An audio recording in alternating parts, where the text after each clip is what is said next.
The entire restaurant froze when the glass shattered. Leon Thorne, the ruthless billionaire CEO of Thorne Capital, stood up, his face twisted in fury, ready to destroy the manager's career.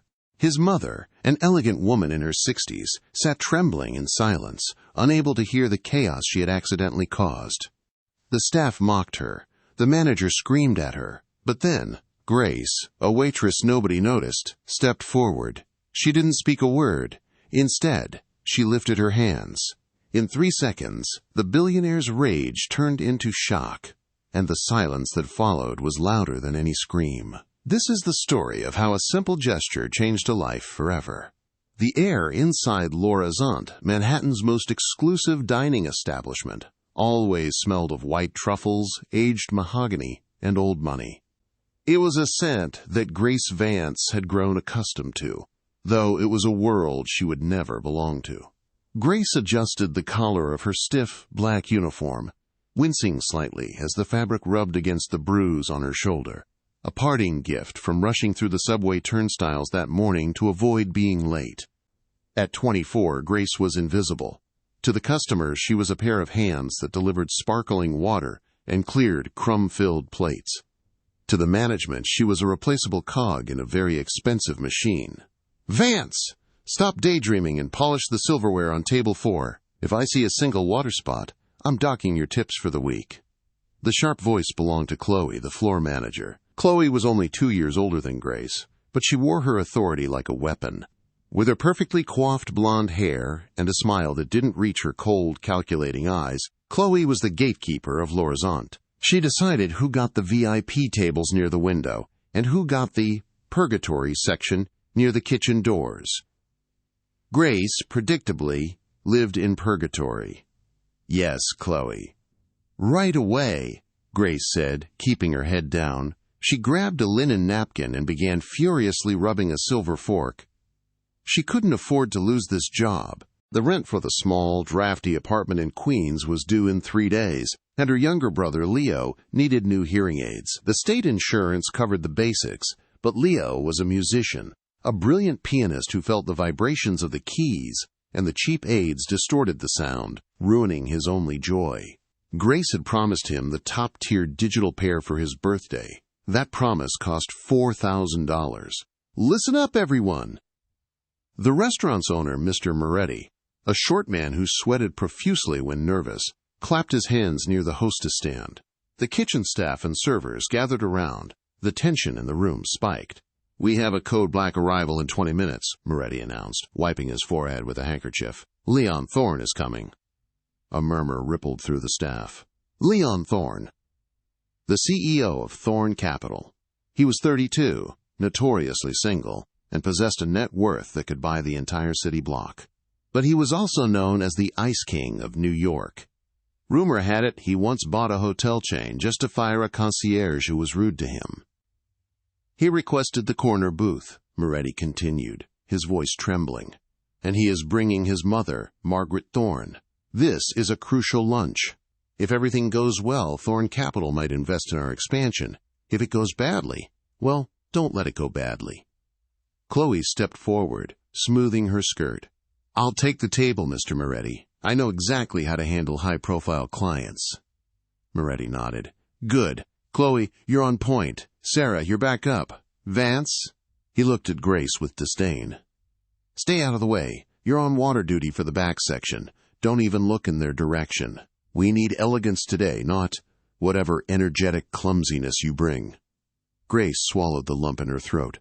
"Understood, sir." She retreated to the back station, her heart pounding. She didn't care about the billionaire. She didn't care about the prestige. She just wanted the shift to end so she could go home to Leo. But as she filled water pitchers, she felt a strange knot in her stomach. Leon Thorne was bringing his mother. Grace knew a little about the Thorne family from reading the tabloids left behind by customers. Leon was fiercely protective of his mother. The media rarely saw her. They called her the silent matriarch. Most people assumed she was simply reclusive or snobbish. "Hey," a voice whispered. It was Marco, one of the busboys, and the only person at L'Horizont who treated Grace with kindness. "Don't let Chloe get to you. She's just nervous. Thorne eats managers for breakfast." "I'm fine, Marco," Grace lied, forcing a smile. "Just tired." "You look exhausted, Elle. How's Leo?" "He's good." Grace's eyes softened. "He's practicing for the conservatory entrance exams. But the feedback on his playing, he's struggling to hear the nuances in the lower octaves." "You'll get him those ears, Elle. You always make it work." The heavy oak doors of the restaurant swung open. The atmosphere in the room shifted instantly. The low hum of conversation died out. 2 security guards in dark suits entered first, scanning the room. Then, Leon Thorne walked in. He was taller than he looked in the magazines, wearing a charcoal gray suit that fit him with military precision. His jaw was sharp, his eyes a piercing shade of blue that seemed to analyze everything they touched. He radiated power, the kind of power that made the air feel thinner. But Grace wasn't looking at him. Her gaze was fixed on the woman holding his arm. Margaret Thorne was petite, dressed in a vintage cream Chanel suit that screamed timeless elegance. Her silver hair was pulled back in a loose chignon.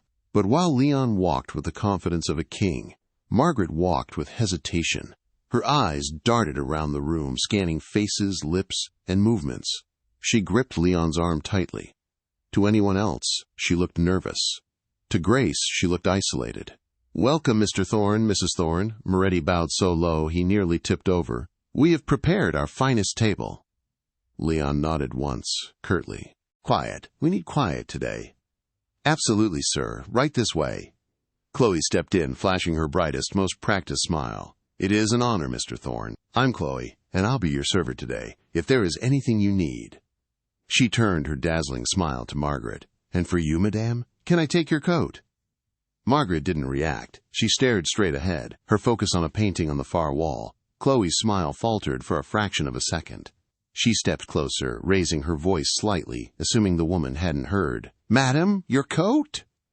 Margaret flinched as Chloe invaded her personal space. She looked up at Leon, confusion etched on her face. Leon's hand tightened over his mother's. He looked at Chloe with a gaze that could freeze water. "My mother is deaf," he said, his voice low but cutting through the silence of the room. "She lip reads, but only if you face her directly. Do not shout at her." Chloe turned beet red. "Oh, I am so sorry, sir. I didn't know." "Clearly," Leon muttered.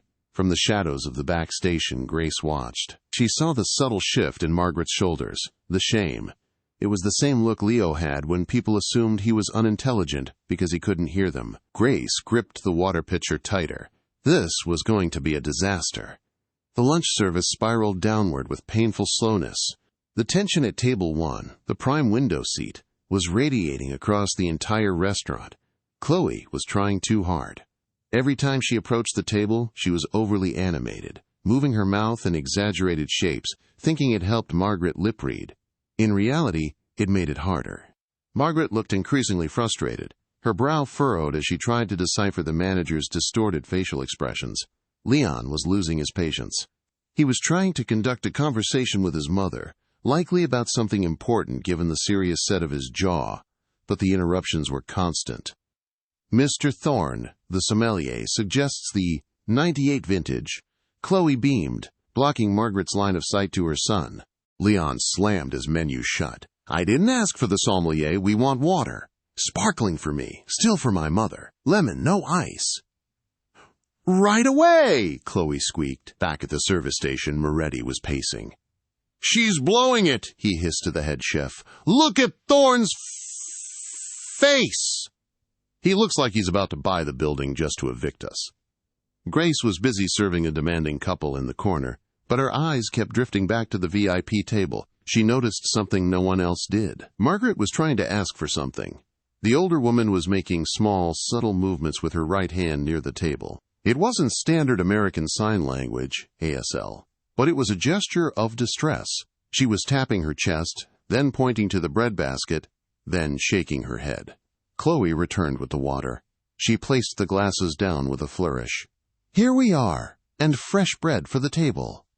Margaret looked at the bread, crusty, artisanal sourdough, and looked panicked. She looked at Leon, but Leon was busy checking an email on his phone, distracted for just a moment. Margaret reached out and touched Chloe's arm to get her attention. She pointed at the bread and then touched her throat. Chloe, flustered and eager to please, interpreted the gesture completely wrong. "Oh, is the bread too hard? Would you like soft rolls? I can get soft rolls." She turned to shout toward the kitchen, "Soft rolls for table 1." Margaret shook her head vigorously. Her hands moved faster now. She was signing, but her movements were frantic, sloppy from anxiety. No allergy. Nuts. Walnuts? Grace froze. She recognized the signs. They were messy, but the intent was clear. The special artisan bread at L'Horizont was walnut-infused sourdough. Margaret was allergic to nuts. Chloe, oblivious, was already reaching for the breadbasket to swap it, but in her haste, she knocked over the tall crystal bottle of sparkling water. Crash! The bottle shattered against the side of the table. Water and shards of glass exploded everywhere. Cold liquid soaked the hem of Margaret's cream Chanel skirt. Margaret gasped, jumping up, because she couldn't hear the crash. The sudden vibration and the wet coldness shocked her more than it would a hearing person. She stumbled back, looking terrified. Leon was on his feet instantly. "What the hell is wrong with you?" He roared at Chloe. The entire restaurant went deathly silent. Chloe was trembling, her hands over her mouth. I slipped. I'm so sorry. I was just trying to get the rolls." "My mother," Leon's voice was thunderous. He grabbed a napkin and knelt to dab his mother's skirt, checking her legs for glass cuts. He looked up at Moretti, who was running over. "Is this your idea of service? You almost injured her. She was trying to tell you something and you ignored her." "I didn't know," Chloe cried, tears streaming down her face. "She wasn't speaking." "She is deaf," Leon shouted, his composure cracking. "She isn't invisible." Margaret was clutching her chest, breathing shallowly. She looked around the room, seeing the eyes of strangers judging, staring. She looked small, defeated. She began to sign to Leon, but her hands were shaking too hard. "Home. Go home. Please." Leon saw her distress and his face hardened into stone. "We're leaving. And you can be sure that everyone in my circle will know about the incompetence here." "Please, Mr. Thorne," Moretti begged. "Let us make it up to you. A fresh table, comps, anything." "Get my mother's coat," Leon snapped. It was over. The biggest opportunity for the restaurant was walking out the door. And a woman had been humiliated. Grace didn't think. She didn't check with Moretti. She didn't look at Chloe. She simply set down her tray of dirty dishes on a nearby stand. She walked straight into the eye of the storm. "Excuse me," Grace said softly. Leon whipped around, ready to decapitate another employee verbally. "What?" Grace didn't look at him. She looked directly at Margaret. She squared her shoulders, took a breath, and raised her hands. Her fingers moved with fluid, practiced grace. It wasn't the choppy, hesitant signing of a student. It was the rapid, emotional, native-level signing of someone who lived in a silent world. "Madame," Grace signed, her facial expression matching the concern in her hands. "Are you hurt? There is glass near your left foot. Please do not move yet." The effect was instantaneous. Margaret's eyes went wide. The panic in them halted, replaced by sudden, intense focus. She looked at Grace's hands, then up at Grace's face. "I am okay," Margaret signed back, her hands still trembling slightly, just wet and scared. Grace smiled, a genuine, warm smile that reached her eyes. She continued signing. "The manager is a fool. She talks too much and listens too little. But the bread. You were asking about the bread?" Margaret nodded vigorously, her shoulders dropping an inch as the tension left her frame. "Yes. Is there walnuts inside?" "I am allergic." "Yes," Grace signed emphatically. "The sourdough has walnuts. But I can bring you the olive focaccia. It is safe. No nuts. Only olive oil and rosemary. I baked a fresh batch in the back myself this morning." Leon stood there, frozen. His mouth opened slightly, but no words came out. He looked from his mother, who was now engaging in a rapid-fire, silent conversation, to this waitress with the messy ponytail and the cheap uniform. For the first time all lunch, his mother didn't look isolated. She looked understood. Grace turned to Leon, switching to English but keeping her voice calm and professional. "Mr. Thorne, your mother is unhurt, but she is shaken. She was trying to warn your server that she has a nut allergy and the bread on the table contains walnuts. She was afraid of having a reaction." Leon's face paled. "The bread has nuts?" He glared at Moretti. "You served my mother a potential allergen after she tried to warn you?" Moretti looked like he was going to faint. I? Grace cut in smoothly, saving her boss despite herself. "It was a miscommunication, sir, but if you would allow me, I can reset table 4 in the quiet alcove. The acoustics are better there, less background noise, which makes it easier for the hearing aids to filter speech if she wears them. And I can bring the focaccia."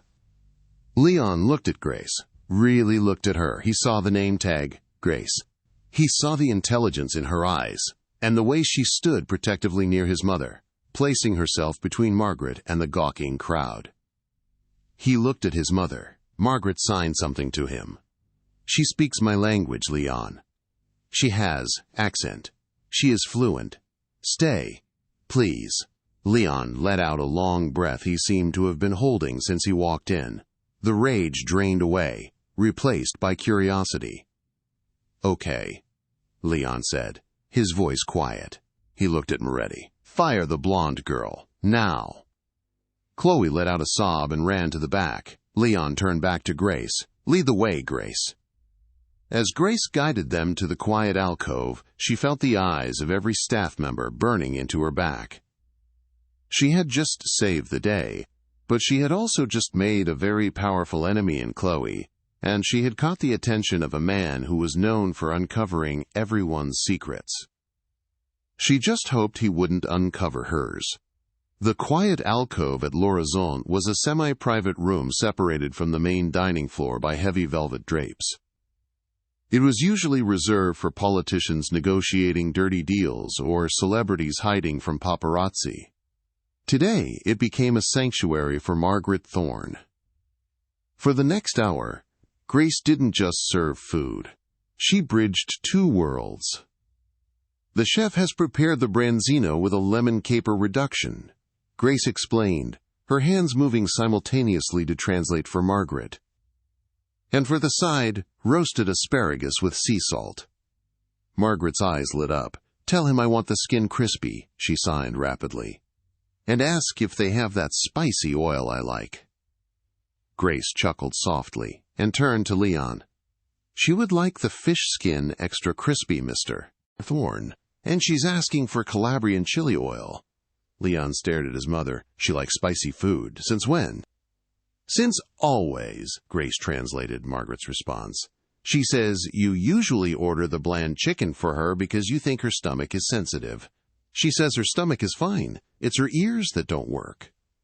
Leon blinked, stunned. A rare, genuine smile tugged at the corner of his mouth. I didn't know that." "There is a lot you don't know," Grace said, her voice neutral. She wasn't trying to be rude, just honest. "When people can't communicate easily, they often stop trying to share the small things, the preferences, the jokes. They just nod and accept what is given to survive the interaction." Leon put down his fork. He looked at Grace with a new intensity. He wasn't looking at her uniform anymore. He was analyzing her. "Where did you learn?" he asked. "You aren't just a student. You sign with a local dialect, New York syntax." "My brother," Grace said, pouring sparkling water into Leon's glass. "He lost his hearing when he was 5 due to meningitis. I was 7. I became his voice. Then I realized he didn't need a voice. He just needed someone to listen." Margaret reached out and tapped Grace's hand. "You are a good sister," she signed. "Leon needs a sister. He is too serious." Grace laughed, translating the joke. The atmosphere at the table shifted completely. For years, Leon had dreaded these lunches. The awkward silences, the frustration, the way other diners stared. Today, his mother was glowing. She was making jokes. She was present. As the lunch concluded, Leon pulled a sleek black checkbook from his jacket pocket. He didn't even look at the bill. He wrote a check, tore it out, and placed it face down on the table. "The meal was excellent," Leon said, standing up. He buttoned his suit jacket. "But the company was invaluable." He looked at Grace. "What is your last name, Grace?" "Vance, sir." "Grace Vance." He tested the name on his tongue. "My driver is outside, but I suspect I will be seeing you again." Grace was confused. "I work double shift, sir. I'm always here." "Not for long," he murmured. He guided his mother out. Margaret turned back one last time, waving a small, fluttery wave at Grace. Grace waved back. Once they were gone, Grace went to clear the table. She picked up the check folder to process the payment. When she opened it, she gasped so loud that Marco dropped a tray of glasses in the main room. The bill was $400. The check Leon had written was for $50,000. On the memo line, in sharp, angular handwriting, he had written, "for the hearing aids," and a retainer fee. Underneath the check was a linen napkin. On it, Leon had written a phone number and a time. "Call me, 7 p.m. Tonight. Do not be late." Grace's hands trembled. $50,000.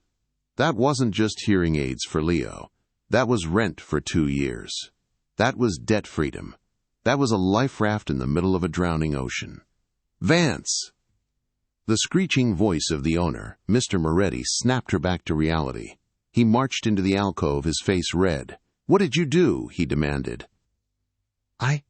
I served them," Grace stammered, clutching the check against her chest. "Chloe is crying in the break room. She says you undermined her. She says you embarrassed the restaurant by stepping out of your station." Moretti was sweating, clearly trying to find a scapegoat for his own anxiety. "You think because you know some hand signals you can run the floor?" Mr. Thorne was pleased, Grace said, her voice hardening. "He left a generous tip." "Tips are pooled," Moretti snapped, holding out his hand. "Give it here. We split it by rank. Chloe gets 40%, House gets 30%, you get the rest." Grace looked at the check. If she gave this to Moretti, he would steal it. He would see the amount and find a way to keep it. "No," Grace said. "Excuse me?" "No," she repeated, louder this time. She shoved the napkin and the check into her apron pocket. "This wasn't a gratuity for service. It was a personal gift. And I quit." Moretti's jaw dropped. "You can't quit. You need this job. You're nobody." "I'm somebody who just impressed Leon too," Grace said, untying her apron and throwing it onto the table where the billionaire had sat, "and I'm done being invisible." She walked out of the back door into the humid New York afternoon, terrified and exhilarated. She had no job. But she had a phone number, and for the first time in her life, she had leverage. The address on the napkin led to a building that didn't just touch the sky. It seemed to pierce it. The Thorne Tower in Midtown was a fortress of glass and steel. Grace arrived at 6:55 p.m. She had changed out of her uniform into her best clothes, a navy blue dress she had bought at a thrift store for job interviews, and a pair of sensible heels that were slightly scuffed at the toe.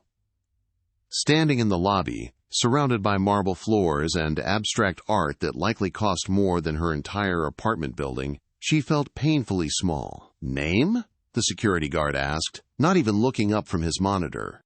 "Grace Vance. I'm here to see Mr. Thorne." The guard paused. He looked up, scanning her up and down with skepticism. "Mr. Thorne is on the penthouse level. He doesn't usually take walk-ins." "He's expecting me." The guard picked up a phone, whispered something, and then his eyes widened. He hung up and stood straighter. "Right away, Miss Vance. Private elevator at the end of the hall. It will take you directly up." The elevator ride was so smooth, Grace couldn't tell she was moving until her ears popped. When the doors slid open, she wasn't in a hallway. She was in a living room larger than a basketball court. The view of Manhattan was panoramic, a sea of glittering lights. Leon Thorne was standing by the window, holding a tumbler of amber liquid. He had shed his suit jacket and rolled up his sleeves, looking less like a corporate robot and more like a predator at rest. "You're punctual," he said, not turning around. I like that. You gave me $50,000, Grace said, stepping into the room. I figured the least I could do was be on time. Leon turned. He took a sip of his drink. That money wasn't a gift, Grace. It was an investment. I checked your background. Brother, Leo Vance, age 20. Gifted pianist. Hearing loss progressing rapidly. You work 60 hours a week at that restaurant, and another 20 tutoring Spanish to pay for his medical bills. You're exhausted, overworked, and undervalued. Grace felt a chill. You investigated me? I investigate everyone who gets close to my mother. It's a survival mechanism. He set the glass down. My mother has been retreating. Since my father died 5 years ago, her world has shrunk. She doesn't trust people. They either ignore her, pity her, or try to exploit her. She seemed lonely, Grace said softly. She is, until today. Leon walked closer, stopping just a few feet from her. Tomorrow night is the Sapphire Gala. It is the most important business event of the year for Thorn Capital. I am closing a deal with a Japanese tech conglomerate. My mother is the honorary chairwoman. She has to be there. She has to socialize. She has to look strong. And you want me to serve her food? No, Leon said firmly. I want you to be her voice. I want you to attend as her personal companion and interpreter. I want you to make sure she feels powerful. I want you to shield her from the vultures. Grace's heart raced. Mr. Thorn, I'm a waitress. I don't know how to act at a gala. I don't have a gown. I don't know which fork to use for the salad. I don't care about forks, Leon snapped. I can hire 1,000 etiquette coaches. I can't hire someone who actually cares. You defended her today when it would have been easier to stay silent. That is what I need. He reached into his pocket and pulled out a contract. This is a temporary employment agreement. 1 week. You will live here, in the guest wing, to be available for her. You will accompany her to the gala and 2 subsequent board meetings. In exchange, you keep the $50,000, and I will cover the full tuition for your brother's conservatory program. Grace stopped breathing. Full tuition? Juilliard isn't cheap, Leon shrugged. I made a call. He has an audition next week. If he gets in, I pay. It was a deal with the devil, perhaps. But it was a deal that would save Leo's life. I'll do it, Grace said. Good. Leon pressed a button on an intercom. Mrs. Higgins, please show Ms. Vance to the guest suite. And call the stylist. We have work to do. The next 24 hours were a blur of activity that felt like a fever dream. Grace was poked, prodded, measured, and polished. A team of stylists descended on the penthouse. They treated her hair with oils that smelled like jasmine, scrubbed her skin until it glowed, and presented her with a gown that looked like it was woven from moonlight, a shimmering silver silk that moved like water. But the real challenge wasn't the dress. It was the vulture Leon had warned her about. It was 4 p.m. on the day of the gala. Grace was in the library, reviewing the guest list with Margaret. They were laughing over a story about Margaret's late husband when the doors opened. A woman walked in. She was tall, stunningly beautiful, with raven black hair and lips painted a sharp crimson. She wore a white pantsuit that looked severe and expensive. So, the woman said, her voice dripping with ice, this is the stray Leon picked up. Margaret stiffened. She stopped signing. Grace stood up. I'm Grace Vance, Mrs. Thorne's companion for the week. Companion, the woman scoffed. Is that what we're calling it? I'm Vanessa Sterling, VP of Operations at Thorn Capital. And, until recently, the only woman Leon trusted with his mother. Vanessa walked over to Margaret, leaning down. She spoke loudly, enunciating every syllable with condescending slowness. Hello, Margaret. You. Look, tired. Margaret frowned, looking at Grace for a translation. Grace's hands moved. She says you look tired. She is being rude. Margaret's eyes narrowed. She signed back. Tell her I am not tired. Tell her I am bored of her perfume. It smells like desperation. Grace kept a straight face. She turned to Vanessa. Mrs. Thorne says she feels energized. Thank you. And she appreciates your concern. Vanessa narrowed her eyes at Grace. Listen to me, little girl. I know what you are. You're a gold digger who learned a few hand tricks to snag a billionaire. But tonight is big business. Serious people. If you embarrass this company, or if you make Leon look foolish, I will destroy you.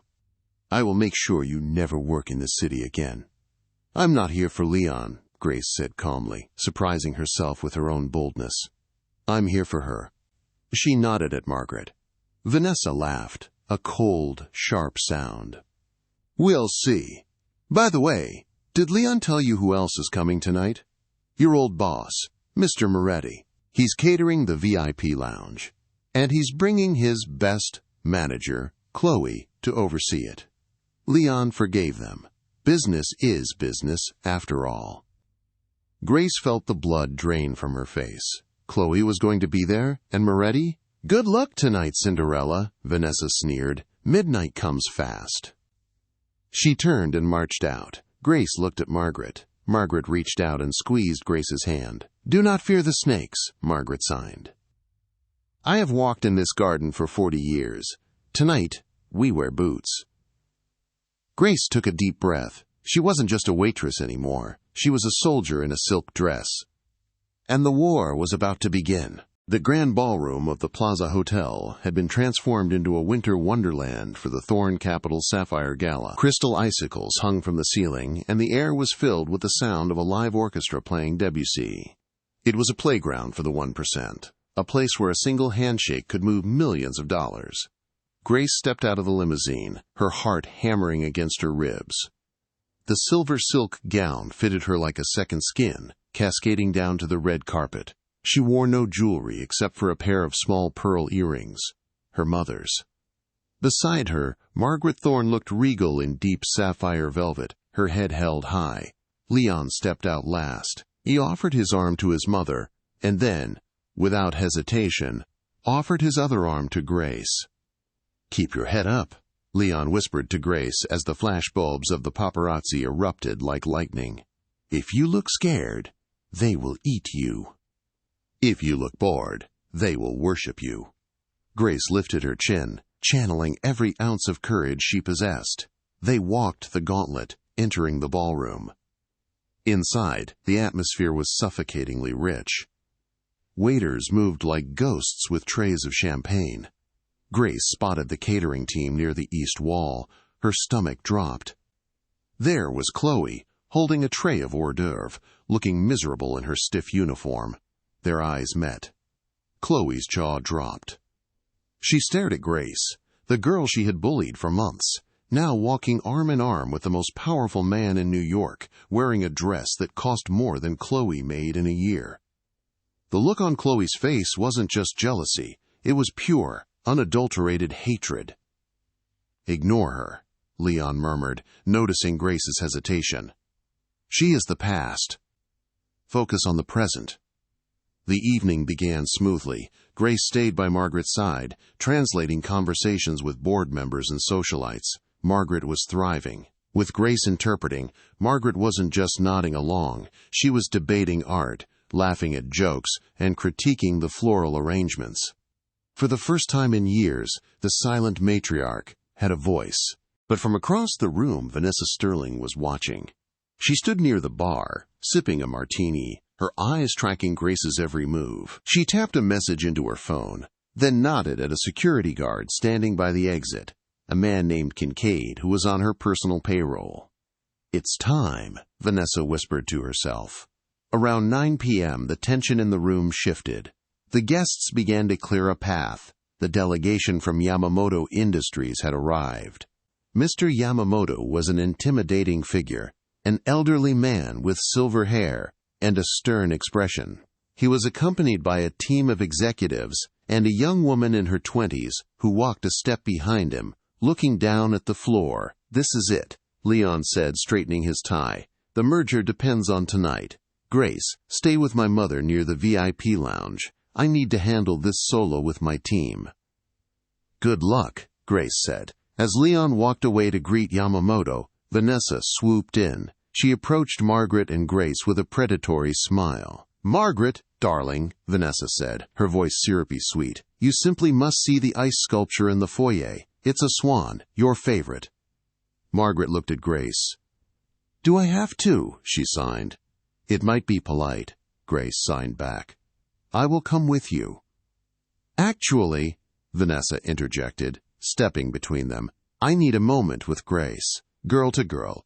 I'll catch up with you in a second, Margaret. Go on. Kincaid will escort you. The large security guard stepped forward. Margaret hesitated, but seeing the guard, she nodded and walked toward the foyer. Grace was left alone with Vanessa. You're doing a surprisingly adequate job, Vanessa said, her voice dropping the fake sweetness. But don't get comfortable. Leon plays with toys, but he always puts them back in the box. I'm not a toy, Grace said, meeting Vanessa's gaze, and I'm not afraid of you.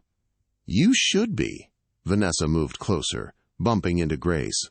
It was a quick, jarring motion. Oops, clumsy me. Vanessa grabbed Grace's clutch bag, a small silver purse Leon had provided, to steady her. Here, let me fix that for you. She fiddled with the clasp for a split second before handing it back. Excuse me, Grace said, brushing past her. She had a bad feeling. She needed to find Margaret.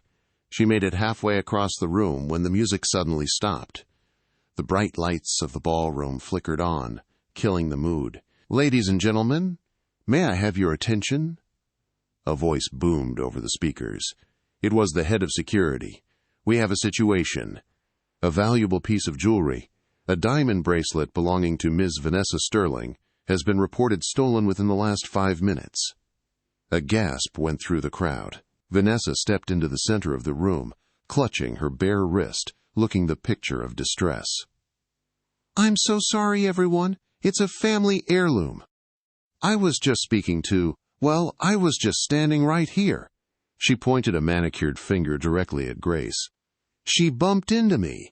Vanessa cried out. The waitress. The one Leon brought. All eyes turned to Grace. The room went deadly quiet. I didn't take anything, Grace said, her voice shaking but loud. We need to search your bag, miss, the head of security said, marching over. This is ridiculous. Leon's voice cut through the crowd. He abandoned Mr. Yamamoto and strode over, his face thunderous. Vanessa, what is this game? It's no game, Leon, Vanessa sobbed dramatically. She bumped into me, and now my bracelet is gone. Check her bag. Leon looked at Grace. Give him the bag, Grace. Let's end this farce. Grace handed the silver clutch to the guard. She knew she hadn't taken anything. She was innocent. The guard opened the bag. He reached inside and pulled out a glittering strand of diamonds. The crowd gasped. Flashbulbs erupted. Grace felt the floor drop out from under her. No, she whispered. No, I didn't put that there. She planted it. Liar, Chloe yelled from the catering station, seizing her chance. She was always a thief. That's why we fired her from the restaurant. It was a lie, but in this room, perception was reality. Grace stood frozen, the diamond bracelet dangling from the guard's hand like a noose. She looked at Leon, terrified that she would see doubt in his eyes. Leon looked at the bracelet. Then he looked at Vanessa. His expression was unreadable. Get her out of here, Vanessa hissed. Arrest her. 2 guards moved toward Grace. Stop! The shout didn't come from Leon. It came from the foyer entrance. Margaret Thorne was actually running, into the room. She was waving her hands frantically. She ran straight to Leon and grabbed his lapels, pulling him down to look at her face. She began to sign.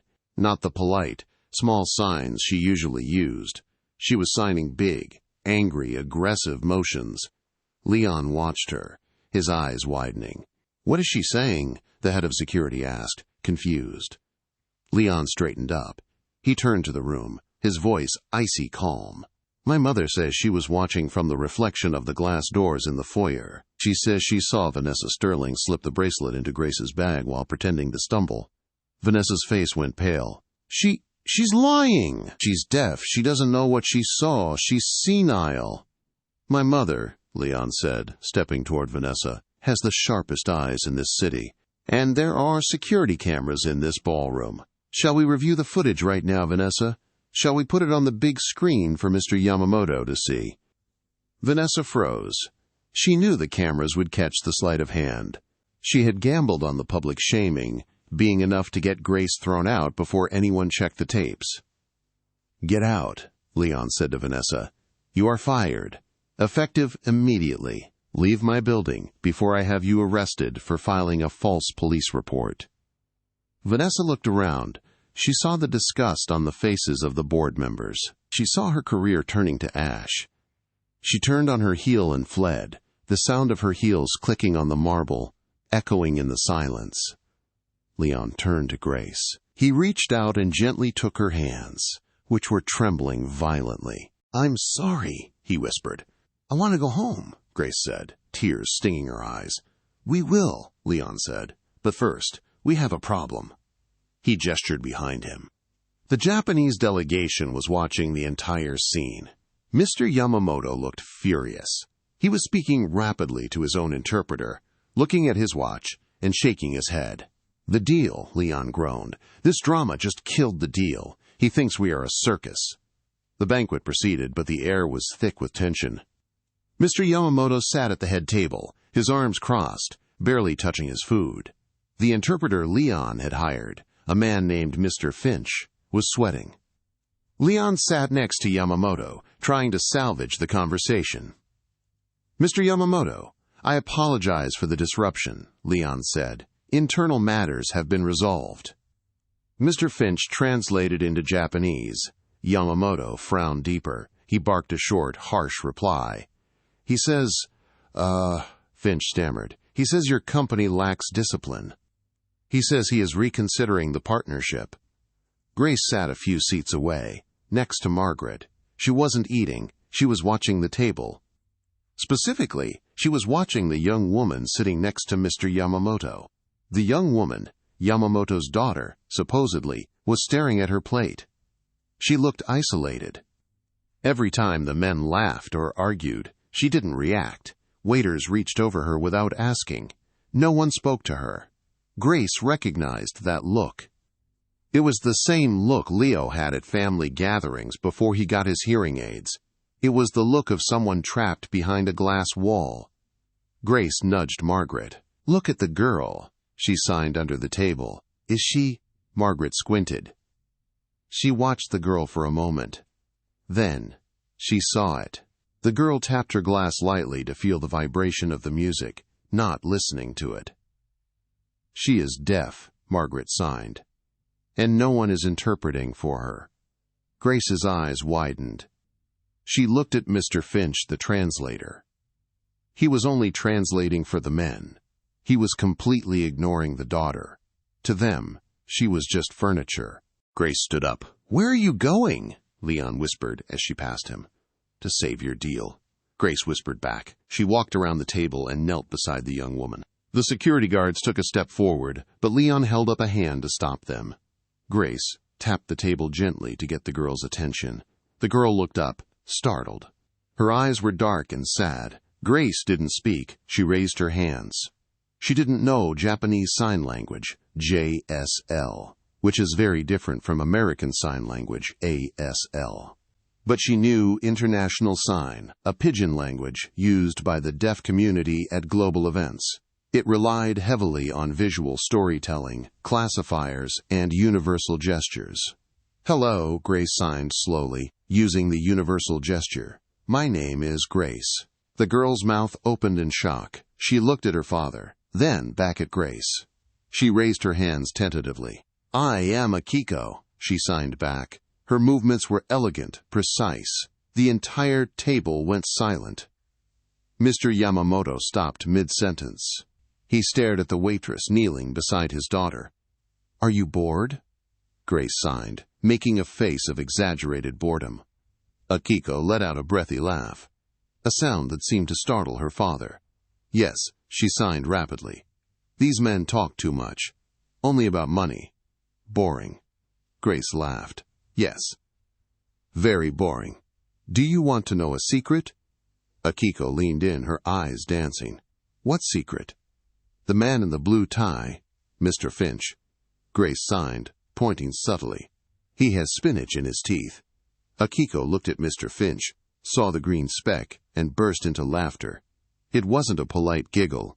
It was a genuine, loud belly laugh. Mr. Yamamoto looked at his daughter. He hadn't heard her laugh like that in years. He looked at Grace, his expression softening from stone to confusion, and then to something else. Wonder. You speak sign language? Yamamoto asked in heavily accented English, bypassing his translator entirely. Grace looked up. I speak ASL, sir, and a little international sign. Your daughter. She was left out of the conversation. I hate seeing people left out. Yamamoto looked at Mr. Finch. Why did you not translate for Akiko? Finch turned red. Sir, I was hired to translate the technical contract details for you. I didn't think. She is the heir to my company, Yamamoto said, his voice cold as steel. She reads all contracts. She makes the final decisions. Her hearing is gone, not her brain. The color drained from Leon's face. He hadn't known. He had assumed Akiko was just a decorative relative. He had made the same mistake as everyone else.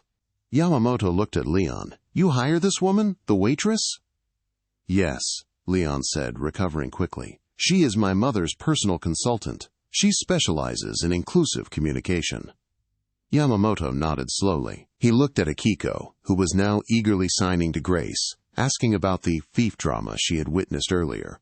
Margaret had leaned over and joined the conversation, and the three women were now a closed circle of silent, animated communication. Mr. Thorne, Yamamoto said. Your operations VP, Vanessa? She is a shark. I do not like sharks. She is gone, Leon assured him. But this one, Yamamoto pointed at Grace, she has a heart, and she sees what others miss. Business is not just numbers, Mr. Thorne. It is seeing what others miss. Yamamoto picked up his wine glass. I will sign the deal, on one condition. Anything, Leon said. This young woman, Yamamoto gestured to Grace, she must be the liaison for our transition team. I want her to make sure my daughter is treated with respect when she visits your offices. Leon looked at Grace. She was glowing, her hands moving gracefully in the air, connecting two lonely women who lived in a silent world. Agreed, Leon said. Under the table, Leon's hand found Grace's knee and gave it a squeeze. Grace looked up at him. The look in his eyes wasn't just gratitude anymore. It was awe. And perhaps the beginning of something much more dangerous than a business deal. But the night wasn't over. As the gala wound down, a police officer entered the room. He wasn't there for Vanessa. He walked straight up to Grace. Grace Vance? Yes. Grace stood up, her heart skipping a beat. We have a warrant for your arrest, the officer said loudly. What? Leon stood up. On what grounds? The bracelet was planted. Not for the bracelet, Mr. Thorne, the officer said, pulling out handcuffs. We received an anonymous tip about a nursing home incident in Queens 3 years ago. Fraud and identity theft. Grace's face went white. The blood drained from her lips. It was the one secret she had buried. The one thing she did to save Leo when the insurance company denied his first surgery. She had forged a signature. It was a crime of desperation, but it was still a crime. Chloe was standing by the door, holding her phone, a smirk plastered on her face. She hadn't just been jealous. She had done her homework. Grace? Leon asked, his voice uncertain. What is he talking about? Grace couldn't speak. She held out her hands, and the officer clicked the cold steel cuffs around her wrists. Just as she had reached the top of the world, the floor gave way completely. The interrogation room at the 19th Precinct was a stark contrast to the crystal-draped ballroom of the plaza. The air smelled of stale coffee and desperation. Grace sat at a metal table, her silver gown pooled around her like a fallen star. She was shivering, not from cold, but from the crushing weight of her reality. Look, Ms. Vance. Detective Miller sighed, tossing a file onto the table. We have the documents. 3 years ago, you forged a cosigner's signature on a loan application for the Queensbridge Nursing Center. That's fraud. 2nd degree. Grace stared at her hands, the same hands that had charmed a billionaire's mother hours ago. My brother had meningitis, she whispered, her voice cracking. The insurance denied the coverage for the specialist. The loan required a parent. Our parents are dead. I just signed my uncle's name. He had abandoned us years ago. I paid back every cent of that loan, working double shifts. I didn't steal anything. It's still forgery, Miller said. And the tip we got tonight included the original paperwork. Someone really hates you, kid. Chloe. It had to be. She must have dug through old employee files or overheard a phone call years ago. I'm ready to sign the confession, Grace said, defeated. Just please, don't drag Mr. Thorne into this. He didn't know. Mr. Thorne? Miller looked at the one-way mirror, then back at Grace. He smirked. You really don't know who you are dealing with, do you? The heavy steel door buzzed and swung open. Leon Thorne walked in. He was still wearing his tuxedo, but his tie was undone, and his eyes were blazing with a ferocity that made the detective sit up straight. Behind him walked a man in a sharp gray suit carrying a briefcase, Arthur Sterling, the most feared defense attorney in the state. Mr. Thorne, you can't be in here, Miller protested. I can be wherever I want, Leon said, his voice low and dangerous. And my fiancé is leaving with me. Grace's head snapped up. Fiancé? Arthur Sterling placed a document on the table. Detective, the victim of the alleged fraud, Grace's uncle, has just signed a sworn affidavit stating that he gave verbal permission for Ms. Vance to sign on his behalf 3 years ago. He calls it a family misunderstanding. Miller looked at the paper. This is dated 20 minutes ago. Mr. Thorne can be very persuasive, Arthur said smoothly. He also just purchased the outstanding debt of the nursing home in question. There is no victim. There is no crime, unless you want to arrest the future Mrs. Thorne for a paperwork error that has been retroactively authorized. Miller looked at Leon, then at the terrified girl in the dress. He closed the file. Get her out of here.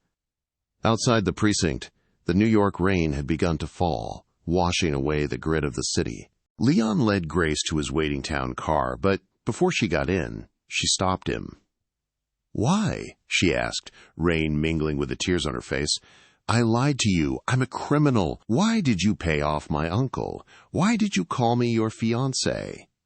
Leon stood in the rain, unbothered by the water soaking his expensive suit. He reached out and cupped her face. Because you speak the truth, Leon said intensely. You lied on a paper to save your brother's life. But tonight, you were the only honest person in a room full of liars. You saved my mother's dignity. You saved my company's merger. And when the police came, your first instinct was to protect me. I'm just a waitress, Leon, Grace sobbed. No, Leon shook his head. You are the voice I've been missing. My mother told me tonight, right before they took you away. She said, that girl hears the things you are too busy to listen to. She was right. He pulled a small velvet box from his pocket. It wasn't a ring. It was a pair of top-tier digital hearing aids, the ones Grace had been saving for. For Leo, Leon said. He has an audition on Monday. I expect you to be there to turn pages for him, and I expect you to be at my side for everything else after that. Is that a job offer? Grace asked, a small smile breaking through her tears. No, Leon smiled, leaning down to kiss her forehead. It's a life offer.